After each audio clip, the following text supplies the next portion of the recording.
Boa tarde. Nesse vídeo eu vou mostrar em duas partes, né, como incluir variáveis de controle, né. Aqui um exemplo, né. Bom, a gente já viu, né, quando são só duas variáveis, uma variável independente e uma dependente, basta incluir aí a seta ligando na dependente e já resolve, né. Agora, quando a gente tem várias, né, mediadoras até, né, então aqui eu coloquei, acho que a primeira dica é essa, pensar em termos de causa comum. Acho que isso pode ajudar, né? Sei lá, por exemplo, se eu estou nesse exemplo aqui, V1, V2, VL3, VL4, se eu estiver pensando que entre VL3 e VL4 tem alguma causa comum ali, alguma variável que eu deveria controlar, isso entraria como variável de controle só nessa relação, e não no modelo inteiro, né? Tá? E um cuidado importante, né, que isso eu vi nesse livro do Peer, é que assim, às vezes o pessoal, nessa ânsia de controlar todas as explicações alternativas, às vezes acaba incluindo como variável de controle uma variável que tem relação com, por exemplo, com a VL3 e VL4, só que quando a gente para para pensar, você vê que essa sucessão tem mais a ver com essa variável de controle como sendo uma variável dependente da VL3 ou da VL4. Quer dizer, fica esquisito, quer dizer, você está usando uma variável que é efeito como se fosse causa, né? Então, no livro do Peer, ele usa uns exemplos lá como moeda, né? Então você joga duas moedas para dar cara e coroa e tal, né? Então são eventos aleatórios, né? Aí eu falo, mas se você tirar parte dos resultados fora, então ele deu o exemplo de um cara que é testemunha ocular, né, do resultado, né? Então, assim, no exemplo dele, toda vez que desse cara e cara, teria que tocar um sino, por exemplo. Só que a pessoa que toca o sino, ele não é confiável. Então, metade das vezes ele esquece de tocar o sino, por exemplo, né? Então, isso equivale a controlar usando uma variável errada, né? Então, acaba gerando uma correlação onde não deveria ter, né? Então vai dar a impressão que as duas moedas, elas quando são jogadas, elas não são aleatórias, né? Não existe uma correlação entre elas, mas porque estamos controlando errado, né? De forma errada. Então precisa pensar muito bem o que você vai incluir como controle, né? Então aqui eu coloquei um exemplo, na parte de cima é o exemplo aí, se a gente for usar a PLS, né? Então basicamente se a relação que eu estou querendo controlar está entre VL3 e VL4, vamos supor que eu tenho uma variável que ela influencia as duas variáveis, né? Essa ideia de causa comum, né? Então eu posso colocar ela direto como uma variável influenciando a VL4, né? É como se fosse uma variável independente mesmo, não tem assim nada de especial. A única coisa é que a gente roda o modelo umas 2 ou 3 vezes aí, quer dizer, com controle, sem controle, para poder comparar os betas, né? E embaixo é o mesmo modelo, mas aí para estimação usando equação estrutural baseada em covariância, né, que é o EMOS, EQS, Lavan, Lisrel, M+, e Stata, né, tá? Então aqui o que acontece? Como a variável latente 3 ela é endógena, tá? Então o que acontece? Essa seta aqui, deixa eu pintar de outra cor aqui. Essa seta que eu pintei de vermelho, se eu não tivesse colocado ela aqui, o software ia impor uma restrição de que a relação entre o controle e a variável latente 3 era zero. É uma restrição implícita. Tá? Então, para eu poder liberar, deixar isso aqui como um parâmetro livre a ser estimado, eu tenho que incluir essa seta vermelha aqui. Tá? Então, só uma pequena diferença entre o PLS e o SEM baseado em covariância. E se eu tiver, por exemplo, que controlar todas as variáveis, no PLS bastaria eu colocar a seta mandando para as endógenas, né? Isso é suficiente, né?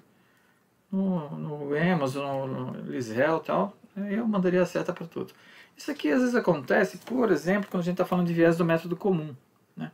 Então aqui eu poderia, onde está controle 2, por exemplo, tem um dos métodos que existe que o pessoal chama de variável latente marcadora do método. Você fala, o que é isso? É simples. É uma variável que ela, teoricamente, não tem nada a ver com essas que estão no modelo. Não tem nada a ver. Então, é como se fosse assim, a hipótese é que essa seta aqui é zero, aqui é zero, aqui é zero, aqui é zero. É isso.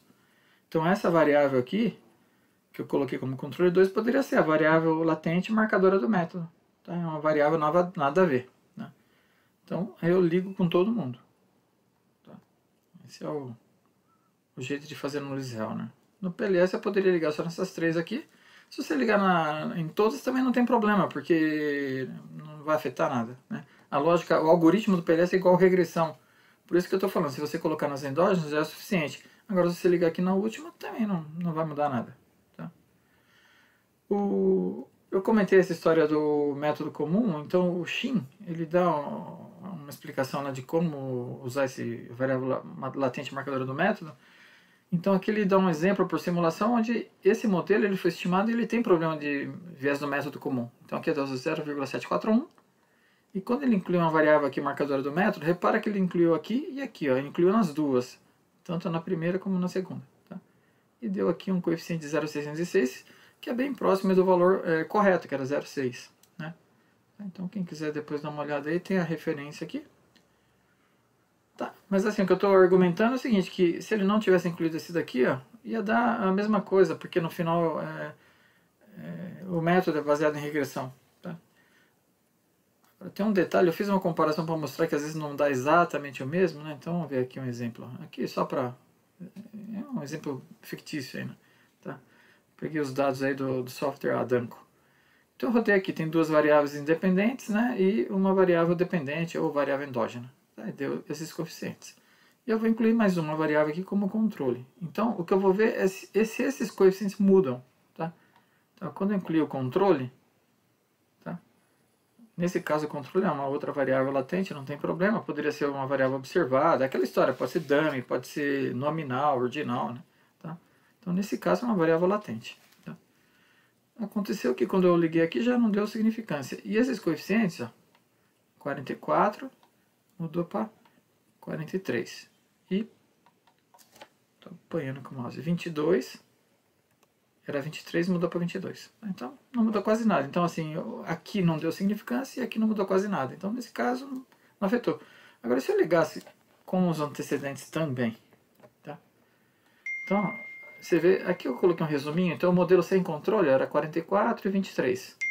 Quando eu liguei na endógena, baixou para 43 e 22. Quando eu liguei nas duas, 45 e 22. Você vê que não dá, tá dando diferença na casa centesimal, né? Tá, então é só para chamar a atenção de que, no caso do PLS, como algoritmo de regressão, até coloquei, ele não deveria dar diferença. Então, essas duas setas aqui, eu colocar ou não colocar, não deveria ter mudado nada aqui. Então, esse resultado 431 e 451 deveria ser exatamente igual. Aqui 22 e 22 deveria ser exatamente igual. Agora, por que não bateu? Porque o algoritmo é parcial, né? Partial least square. O que significa? Que ele faz um modelo iterativo. Então, primeiro ele calcula a parte de mensuração estrutural, então vai e volta. Então, como os modelos estruturais são diferentes, quer dizer, nesse aqui eu não tenho seta ainda do controle para cá, né? Para a esquerda. E aqui eu tenho seta, então acaba que nessas rodadas dá essa pequena diferença.